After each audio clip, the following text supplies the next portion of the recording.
Lindula police பிரிவின் பம்பரகலை குட்டிமலை தோட்டத்தில் இன்று காலை பரவிய தீயினால் 20 தொழிலாளர் குடியிருப்புகள் எரிந்து நாசமாகியுள்ளன. இதனால் குறித்த வீடுகளில் வசித்து வந்த 90 பேர் பாதிக்கப்பட்டுள்ளதாக போலீஸ் ஊடக பேச்சாளர் உதவி போலீஸ் அத்தியட்சகர் ருவான் குணசேகர தெரிவித்தார். தீயினால் எவருக்கும் காயங்கள் ஏற்படவில்லை. லிந்துலை போலீசார் மக்களின் ஒத்துழைப்புடன் தீயை கட்டுப்பாட்டுக்குள் கொண்டு வந்துள்ளனர்.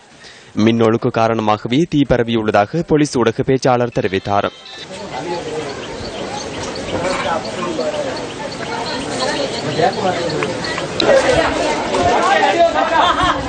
மணி இருக்கும், வீடு எரிஞ்சு பெருச்சு எங்களுக்கு கட்டிக்கிறதுக்கு கூட இல்லைங்க. எங்க உயிர் மட்டும்தான் எங்களுக்கு மிச்சம் சார். ரவுண்ட் நேரமா இருந்தா புள்ள குட்டி எல்லாம் வந்துருக்கும். நாங்க என்ன செய்வோம்? ஓட்டுக்கு மட்டும் எல்லாம் மின்னுக்கு வாரீங்க. இந்த லைக்காடு இப்படி எரிஞ்சு போயிட்டு அனாதையா இருக்குது எல்லாம்.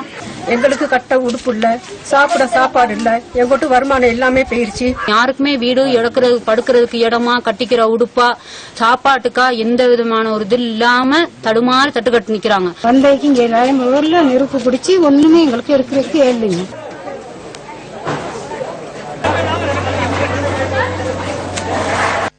இதேவேளை மாஸ்கெலியா கௌரவில தோட்டம் ஏ பிரிவு தொழிலாளர் குடியிருப்பு தொடரில் பரவிய தீயினால் 2 குடியிருப்புகளுக்கு சேதம் ஏற்பட்டுள்ளது.